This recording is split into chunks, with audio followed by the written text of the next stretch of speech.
Vamos falar um pouquinho sobre o crescimento do antissemitismo no mundo, em especial na Europa. Eu só quero fazer um registro aqui, aproveitar que o Avi está presente. Quando eu disse do Hamas boicota o processo de paz, eu queria fazer uma justificativa para isso. Quando o fanático israelense Yagal Amir matou pelas costas Isaac Rabin, o Shimon Peres disputava a eleição com uma pauta do Likud, que era do Benjamin Netanyahu, que era uma pauta que parava as conversações. E o Shimon Peres avançava nas negociações. Foram então que, em dezembro de 95, 2 atentados terroristas em terminais de ônibus praticados pelo Hamas, virou a eleição na última hora e o Bibi foi em 96 a eleição. Sim. Ele derrotou o Shimon Peres. Muito bem. Aí eu lembro uma entrevista num terrorista do Hamas, dizendo, mas é a vontade de Deus é entrar agora um político que vai interromper as conversas de paz? Sim, porque nós podemos continuar fazendo a guerra.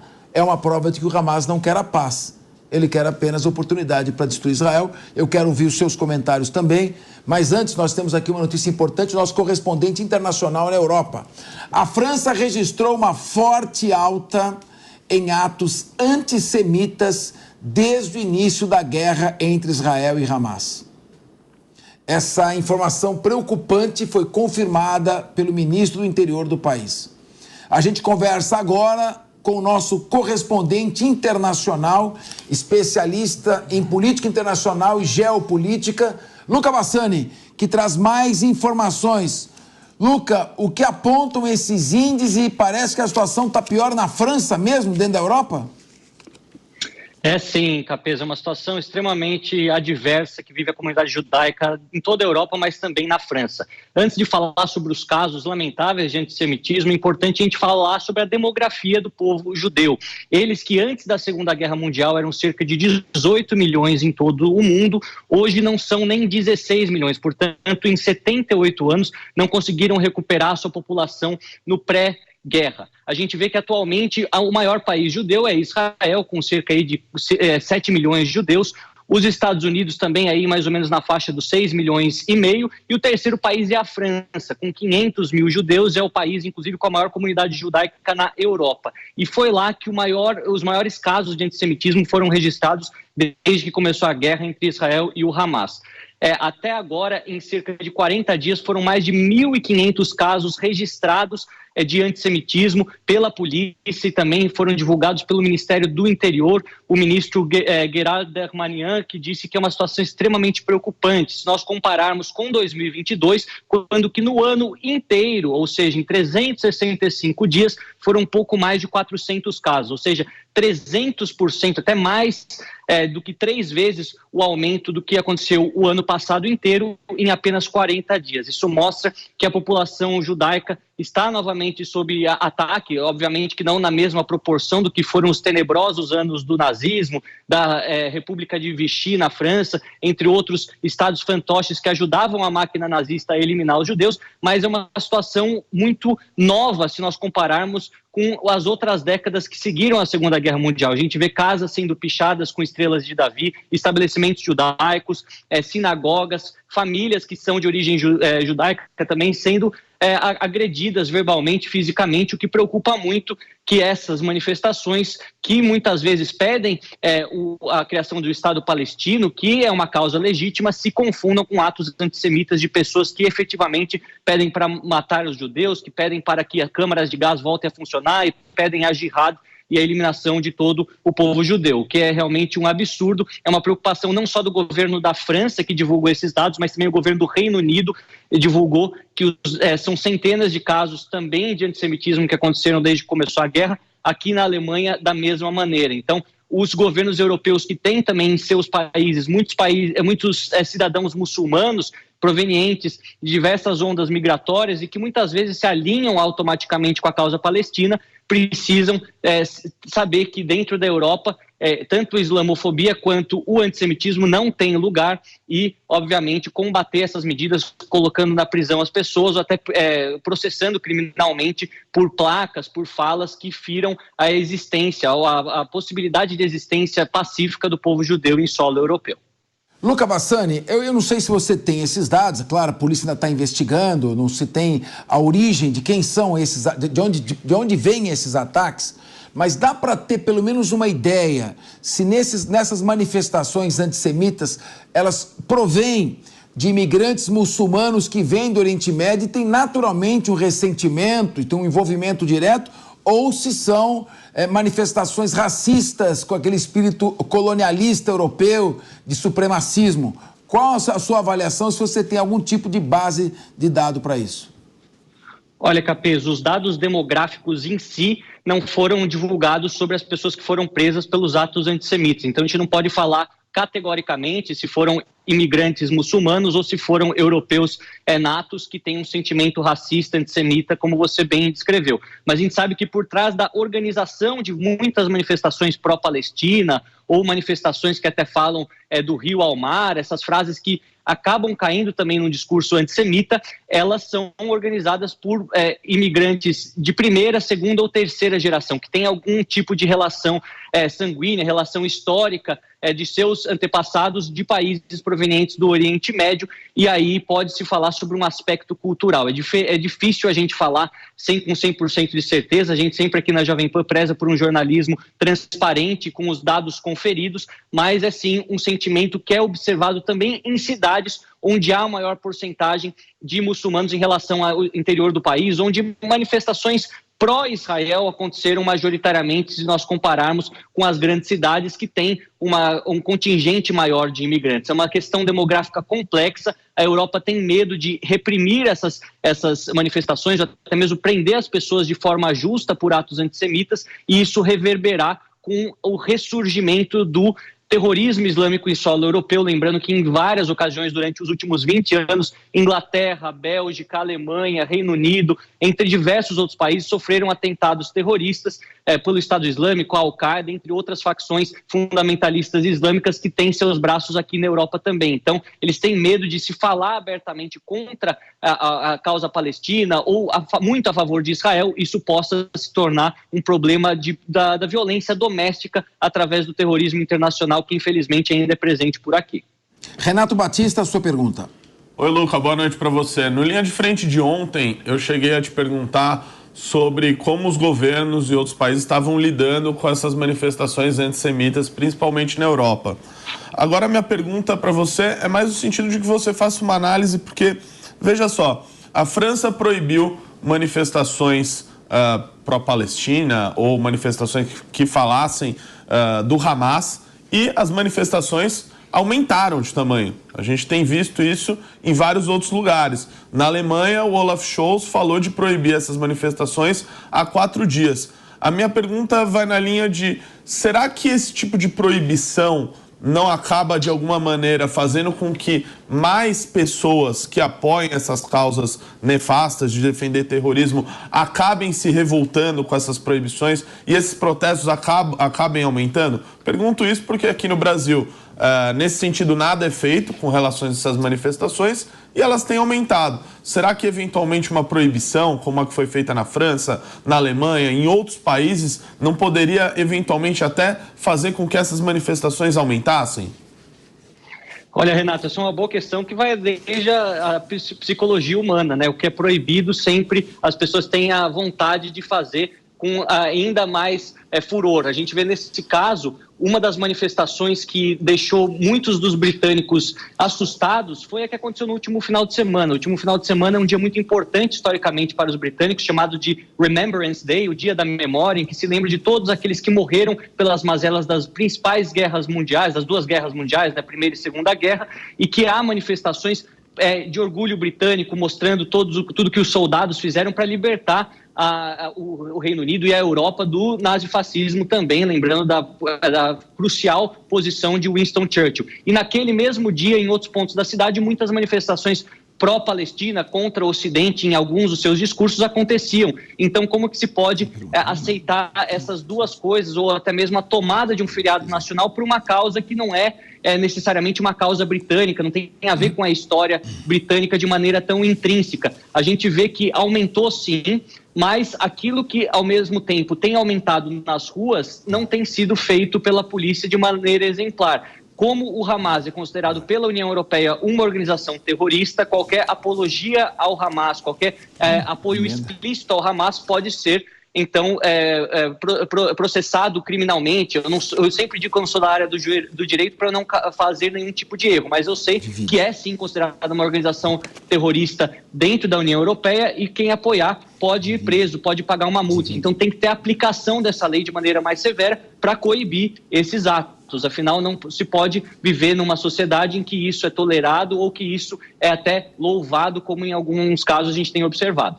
Só mais uma pergunta. Essas manifestações na Europa, elas estão sendo assim voluntárias das pessoas ou tem alguma organização, algum partido político tomando a frente? Porque aqui no Brasil, quem convoca principalmente é um partido político. Aqui no Brasil tem convocado essas manifestações no país inteiro. Na Europa, isso é feito pela internet, algum grupo organizado, algum partido político? Olha, tem diversas manifestações acontecendo por diversas organizações. Algumas delas são organizações não governamentais aliadas à causa palestina há alguns anos e aproveitam exatamente essa visibilidade, esse acesso à estrutura do governo e a várias pessoas para chamar as manifestações, mas tem partidos também de viés mais de esquerda, muitos deles de extrema esquerda, que se organizam para também fazer essas marchas. Uma personalidade que tem falado muito sobre isso, que era envolvida com outras causas, mas agora ganhou evidência pela causa palestina, é Greta Thunberg, aquela ativista sueca jovem que fala sobre questões ambientais e agora também está falando da Palestina, e ela tem uma grande legião de seguidores, o que faz com que muitos jovens vão às ruas também chamados por ela. É uma questão sociológica, política interessante de se analisar, mas há movimentos de todos os tipos, tanto as espontâneas quanto aquelas que vêm através de partidos políticos. Rick Mello quer perguntar?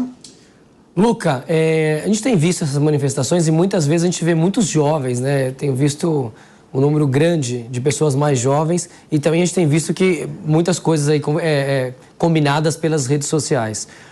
Os governos têm feito alguma coisa para coibir ou para manejar um pouco melhor as redes sociais para diminuir essas tensões que estão acontecendo nos países? Essa é a primeira pergunta. E a segunda pergunta é, existem pesquisas, tem visto aí na Europa, nos países da Europa, o povo está dividido em relação a isso ou uma pequena parcela das populações que tem manifestado, enquanto a grande parcela da população é a favor, por exemplo, do que Israel tem feito com o Hamas e com a faixa de Gaza ou não? O que você tem visto aí nos países da Europa?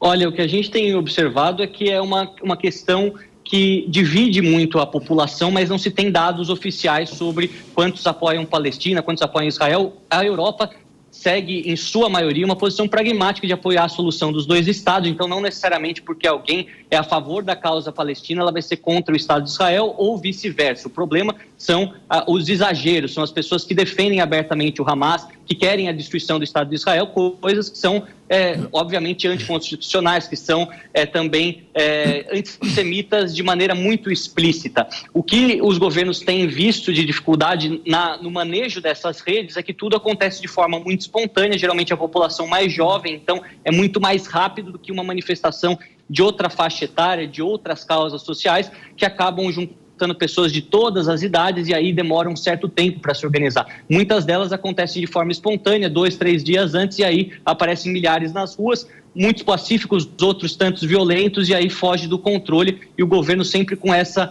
posição muito dúbia, né? Se eles devem agir de maneira mais incisiva e prender as pessoas que vocalmente falam contra Israel ou falam a favor do Hamas, ou se eles deixam isso passar até que essa febre que tem a ver com a guerra passe também e a situação volte ao normal. Muitos também têm medo que isso possa reverberar dentro da política interna europeia, lembrando que o ano que vem uma das eleições mais importantes que nós teremos aqui é a do Reino Unido, na qual os trabalhistas, ou seja, o partido de esquerda já está bem à frente, segundo as pesquisas, com mais de 20 pontos percentuais, inclusive. Luca, nós temos aqui hoje o privilégio de ter conosco o Avi Gelberg. Ele é israelense e ele estava no dia 7 em Israel.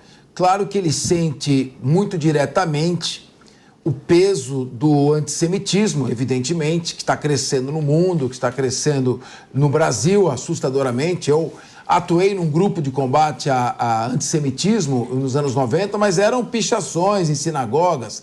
E nós vimos agora a Polícia Federal desestabilizando um grupo que pretensamente queria selecionar alvos de ataque. Eu gostaria que o Avi também fizesse uma pergunta e considerações para você avaliar também. Aproveitar a presença dele aqui. Claro.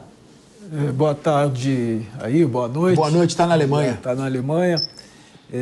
Então, a pergunta é a seguinte: a gente viu o apoio de primeiros ministros, ministros de defesa de vários países que foram a Israel até hoje, estão indo, tanto que tem a primeira visita do ministro da Defesa da França, e a União Europeia, de modo geral, se manifestou numa reunião a favor daquilo que Israel tem o direito de se defender após os acontecimentos do dia 7 do 10. Qual, na sua visão, são as ações futuras, pós-guerra? Vamos tirar um pouco, como você falou, as manifestações vão ficar acaloradas ainda durante a guerra, mas eu acho que os governos perceberam o tamanho da bomba que cada país desses da Europa, principalmente, tem na mão. E eu tenho certeza que estão se falando sobre ações de como equilibrar os estados deles mesmo, França, Inglaterra, Alemanha, a gente vê isso na Europa inteira, para isso ficar um modo mais aceitável para o cidadão local. Olha, essa é uma questão, prazer falar com você, Avi. A gente vê que os europeus têm questionado muito a questão migratória, e não só a quantidade de pessoas que vêm todos os anos, principalmente de países do Oriente Médio, majoritariamente muçulmanos, mas a capacidade de cada um dos países em integrar esses cidadãos aos valores ocidentais, aos valores europeus, que tem a ver, obviamente, com a tolerância de todas as religiões, inclusive a tolerância aos judeus, a permissão da existência do Estado de Israel e sem nenhum tipo de vontade de exterminar o outro por questões étnico-religiosas. Então, a necessidade de uma reformulação da política migratória, não só na quantidade e a qualidade das pessoas que têm buscado o seu refúgio na Europa, e muitos deles são casos legítimos, de pessoas que fogem de guerra, de mazelas, mas a necessidade de uma política de integração que seja definitiva. Caso a pessoa escolha vir aqui, seja recebida aqui, ela tem que saber que algumas questões são inegociáveis. Você tolerar muçulmanos, cristãos, budistas, judeus, pela sua religião é uma obrigação. Aqui os estados são seculares em sua maioria, não tem uma obrigatoriedade de uma religião ser superior à outra. Além, é claro, de você tentar frear esse sentimento belicoso que tem a ver com o financiamento de grupos do terrorismo internacional que estão assim presentes, e a desmantelar através das agências de inteligência todo o financiamento que esses grupos recebem, principalmente do Irã e do Catar, que são grandes financiadores do terrorismo internacional nos dias atuais. A gente vê que no momento pós-guerra, o que os governos europeus já falam é que provavelmente no aspecto diplomático não vão aceitar uma anexação de Israel na faixa de Gaza, porque isso seria visto como uma grande violação a vários acordos que foram tentados ser selados no passado, mas que é necessário sim o estabelecimento de um grupo palestino para os palestinos com um viés mais democrático e que aceite a existência do Estado de Israel. Não vai dar para ter na administração de 2 milhões de pessoas dentro da faixa de Gaza um grupo que queira a aniquilação do seu estado vizinho mais próximo. Então é necessária essa reformulação, obviamente que as Nações Unidas, uma coalizão de países árabes, os Estados Unidos, até mesmo a China querem participar desse processo, é uma coisa para a gente discutir a posteriori, mas o que a gente vê é que a vontade dos europeus é essa também. Luca Bassani, nós temos que chamar um break rapidamente. Nós queremos que você fique aqui. O Diego Tavares quer fazer uma pergunta. E eu quero deixar também no ar, para criar um suspense, a sua resposta até a volta do break. Se é verdade que existem soldados do exército turco infiltrados em Gaza combatendo soldados israelenses, o que leva a um risco enorme de uma guerra regional. Bom, e aí, Luca Bassani, nós estamos retornando aqui. Então eu quero saber o seguinte: o Hezbollah vai intensificar os seus bombardeios e forçar uma reação de Israel? O Irã vai entrar mais forte nessa guerra? A Rússia e a China vão usar o Irã numa guerra por procuração? E a Turquia? O Erdogan está fazendo só discurso ou tem mesmo soldado turco na faixa de Gaza? Eu quero saber o seguinte: o risco desse conflito localizado na faixa de Gaza tornar-se um conflito regional e depois em escala mundial? Olha, Capeza, aquilo que a gente vê, infelizmente, em todas as guerras, elas são precificadas, elas são analisadas. Assim como a guerra da Ucrânia causou grande revolta no mundo democrático nos seus primeiros meses, ela depois foi normalizada, apesar de não ser uma situação fácil, não ser uma situação correta, a anexação dos territórios ucranianos pelos russos. As pessoas acabaram relevando esse fato, até mesmo no meio político, e é a tendência que isso aconteça também dentro da faixa de Gaza, uma vez que não haja, obviamente, utilização de armas nucleares ou qualquer outro tipo de arsenal muito maior do que aquele que está sendo utilizado, e as pessoas vejam que o Hamas sendo eliminado, Israel tenda a voltar a uma situação de normalização também, com um governo a posteriori, estabelecido na faixa de Gaza. Então, a gente vê que é uma situação que pode sim ter uma escalada se houver um fato novo, mas por enquanto, apesar dessas notas de repúdio, dessas pressões dos Estados Unidos, da França, para que Israel faça isso ou não faça aquilo, a gente vê que do efeito prático não mudou nada. As ameaças do Irã já existiam no passado, continuam existindo, é um país que utiliza muito dessa retórica bastante veemente contra Israel há muitas décadas, então não é uma grande novidade. Do aspecto militar não vemos uma grande mudança, pode ser que haja indícios dos turcos militarmente atuando de forma um pouco mais clara, mas até agora não há relatos concretos sobre isso. Nós sabemos que Erdogan na Turquia dá retaguarda para membro sênior do Hamas, isso é um fato, muitos deles vivem lá há muitos anos, mas de fato mandar armamentos, mandar soldados, até agora não há nenhuma prova concreta, e a gente tem que sempre ficar analisando cada um dos fatos para não cometer nenhuma gafe, nenhum erro aqui ao vivo também para a nossa audiência. Esperemos e oremos para que nada disso aconteça, nem se escale, para ficar na terminologia local, inshallah. Agora eu vou fazer o seguinte, nós temos a Celi Nasser, já está aguardando para entrar na entrevista, mas o Diego Tavares vai ficar triste comigo, que ele tem uma pergunta importante para fazer para você, que você seja sintético, por favor, Luca. Lucão, um prazer falar contigo mais uma vez, meu amigo. Na semana passada nós noticiamos aqui, infelizmente, a Polícia Federal aqui do Brasil desbaratou um princípio de atividade... Aliás, infelizmente não, né? Felizmente desbaratou um princípio de atividade terrorista aqui no Brasil, infelizmente porque isso mostra que o Brasil entrou na rota do terror. Eu queria saber se com essas manifestações aí na Europa, que tem organizadores muito bem definidos, isso não tem conduzido as investigações à identificação de células terroristas se formando também na Europa. Tem sim, inclusive é uma coisa, Diego, que a gente vê há muito tempo, desde a época do Estado Islâmico no seu auge, que tinha células de recrutamento em Estocolmo, em Bruxelas, entre outras cidades belgas, com grande percentual de imigrantes ou filhos de imigrantes de países muçulmanos. Foi uma atividade das inteligências europeias muito intensa naquela época e que volta mais uma vez agora para ver até que ponto o Hamas e o Hezbollah, que são duas organizações consideradas parcialmente ou totalmente terroristas pela União Europeia, para tentar desmantelar e impossibilitar o recrutamento de pessoas para essas causas ou até mesmo a atividade efetiva deles contra a comunidade judaica ou contra qualquer outro cidadão europeu em solo europeu. A Interpol tem trabalhado muito nisso, a Europol também, que é a polícia europeia e que atua em todos os países. Agora, até a gente não vê nenhum tipo de prisão como aconteceu no Brasil, ainda bem que a polícia tem feito o seu trabalho de muita qualidade e tem prevenido as pessoas de sofrerem com esses danos. A gente vai ficar aqui sempre acompanhando e vendo as repercussões geopolíticas dessa guerra também. Olha, muito obrigado. Eu usei há pouco uma palavra árabe, inshallah, que quer dizer tomara, que Deus, que assim seja. E agora o Avi pede que eu também faça uma saudação em hebraico. Então, shalom a todos. Desejamos que a paz possa prevalecer. Muito